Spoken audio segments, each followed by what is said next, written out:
এটা কি কোনো জাদু? এটা আমার আল্লাহর ইচ্ছা, যিনি এই বিশ্ব জগৎ সৃষ্টি করেছেন। তিনি সকল কিছু সৃষ্টিকর্তা। তিনি যদি কোনো কিছু হুকুম করেন যে হও, সঙ্গে সঙ্গে তা হয়ে যায়। পৃথিবীর সব সৃষ্টি তার নিয়ন্ত্রণাধীন, এমনকি ছোট্ট পিঁপড়া থেকে এই বিশাল গন্ডারটিও। তার মানে এই যে আমারও একজন সৃষ্টিকর্তা আছেন?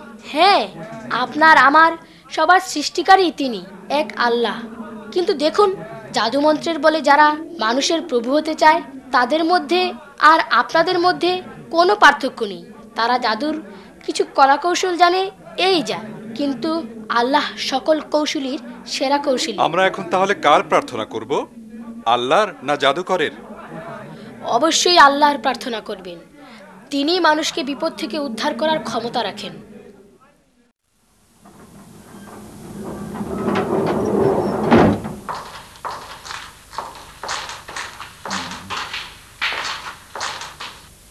বাদশা নামদার, রাজ্যের জনগণের মধ্যে নতুন সাড়া লক্ষ্য করা যাচ্ছে। তারা এখন তাদের বিশ্বাস অন্যত্র প্রতিস্থাপন করছে। তুমি কি মনে করো আমার জাদুরাজ শয়তান থাকতে তাদের সে বিশ্বাস দীর্ঘদিন স্থায়ী হবে? শয়তানের একজন সহকারী পথ আগলে রাখা বন্যপ্রাণীটিকে হত্যা করেছে। বন্যপ্রাণী? সেটা আবার কি? সে পথের মধ্যে একটি জীবন্ত গন্ডার রেখে দিয়ে মানুষকে ভয় দেখাচ্ছিল। সহকারী তখন কি মন্ত্র উচ্চারণ করলো?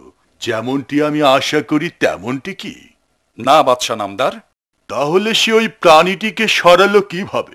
সে কি অন্য কোনো সূত্র প্রয়োগ করেছে? সে যা করলো তা আমাদের নিকট অবিশ্বাস্য। সে জাদুমন্ত্রে না গিয়ে আল্লাহর সাহায্য চাইল। আল্লাহ? কি বললে তুমি? আল্লাহ? আল্লাহ? আল্লাহ? সে আর কি বলল? সে বলল যে আল্লাহই হলো এই আকাশ ও পৃথিবীর মালিক।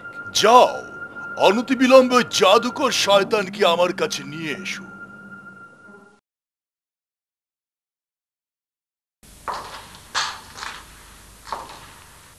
মহারাজ, তুমি কি তোমার সহকারী সম্পর্কে কোনো খোঁজ রাখো? শোনো ওর কাছে। কি করেছে সে? জাদুরাজ, মানুষকে আতঙ্কিত করার জন্য আপনি জাদু দিয়ে যে বন্যপ্রাণীটি তাদের চলাচলের পথে স্থাপন করেছিলেন, আপনার সহকারী ওয়াদ্দা সেটিকে হত্যা করেছে। তবে কোনো জাদুমন্ত্র দিয়ে নয়, একটিমাত্র ছোট্ট পাথরের ঢিল দিয়ে সে তাকে হত্যা করেছে এবং সে এ কাজের পূর্বে আল্লাহর কাছে সাহায্য প্রার্থনা করেছে।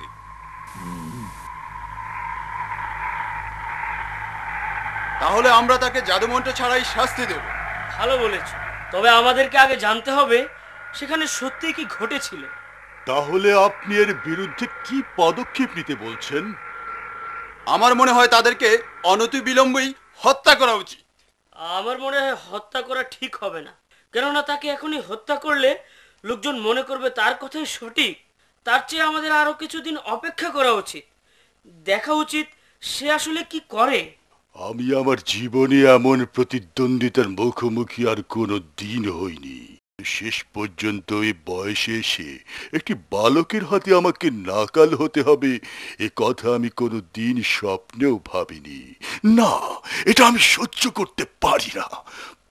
মহামান্য রাজা, যদি দেখি আমার সহকারী এ কাজ করেছে, তাহলে আমি নিজে আর শাস্তি দেব। তুমি এখন এমন পর্যায়ে এসে পৌঁছেছ যে তোমার বিপদ মুসিবত আরো বাড়তে পারে। কিন্তু কেন? কারণ তুমি আল্লাহতে বিশ্বাস স্থাপন করেছ এবং রাজা তা পছন্দ করে না। আমি লোকজনকে কেবল তাদের সৃষ্টিকর্তা সম্পর্কে অবহিত করাবার চেষ্টা করেছি।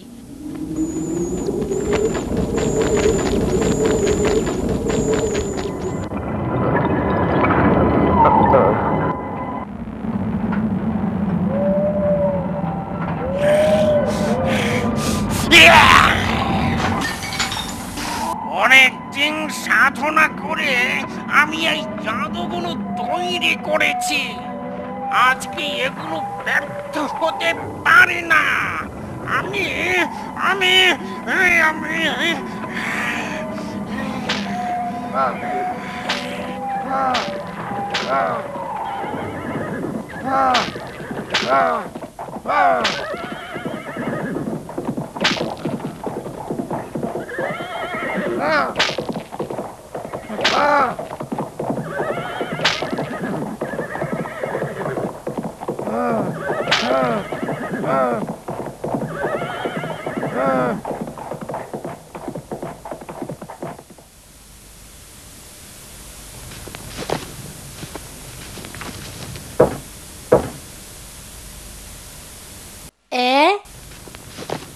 তোমরা এখানে এত রাতে?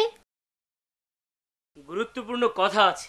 তুমি জাদুকরের ইন্দ্রজালকে ধ্বংস করে দিয়ে মানুষের জন্য রাস্তা খুলে দিয়েছো। এতে কোনো অপরাধ হয়নি। তাদের চোখে তুমি বড় অপরাধ করেছো, সেখানে আল্লাহর নাম নিয়ে। জাদুকর এবং রাজা উভয়ই তোমার উপর ভীষণ ক্ষিপ্ত। আমি তোমাকে অনুরোধ করব, তুমি তাদের প্রাসাদে আর যাবে না, আত্মগোপন করে থাকবে। আমি তোমাকে খুব ভালোবাসি বাবা। আমি তাদের মোকাবেলা করব, যা হয় হবে। হ্যাঁ, এইগুলো নিয়ে আসার কি কারণ? তুমি যদি আমার নষ্ট চোখটি ভালো করে দিতে পারো, তাহলে এগুলি তোমার। আল্লাহ মাফ করুন, আমি কাউকে রোগ থেকে মুক্তি দিতে পারি না। আল্লাহই পারেন মানুষকে রোগ মুক্ত করতে। তুমি যদি তাতে বিশ্বাস করো, তাহলেই এর প্রতিফলন দেখতে পাবে। কিন্তু কিন্তু সেটা কিভাবে? খুব সহজ। আল্লাহই সকল কিছুর সৃষ্টিকর্তা, তিনি সবকিছুই করতে পারেন। তুমি যদি তাকে বিশ্বাস করো, তার নিকট প্রার্থনা করো, দেখবে তার ইচ্ছায় একদিন তোমার রোগ ভালো হয়ে গেছে।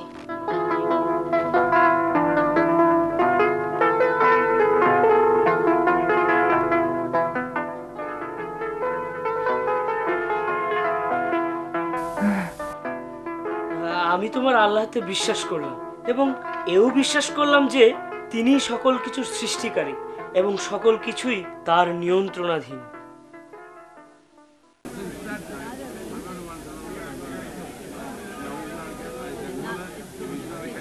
হে আল্লাহ, জানি না এখন কি হবে। আমরা তোমার নিকট আত্মসমর্পণ করেছি।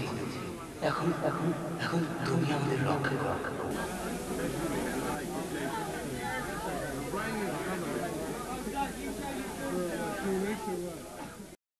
কাজের যাবতীয় প্রস্তুতি কি সম্পন্ন হয়েছে?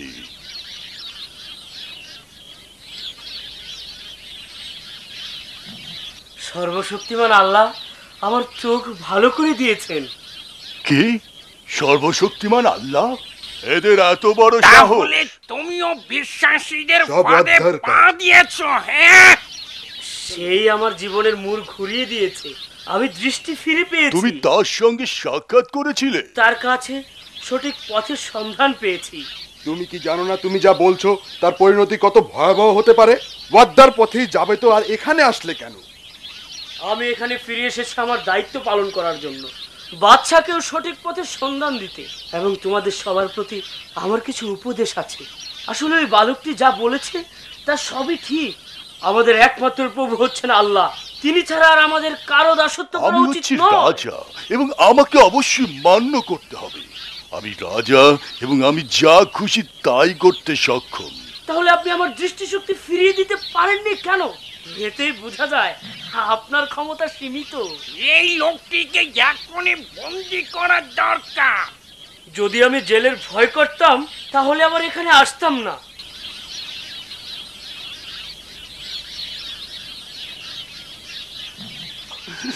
আমি এখন কি করব? আমার মাথা ঘুরে যাচ্ছে। বিপদের সম্ভাবনা দেখছি। ভয় পাবেন না বাদশা নামদার, নিজের উপর বিশ্বাস রাখুন।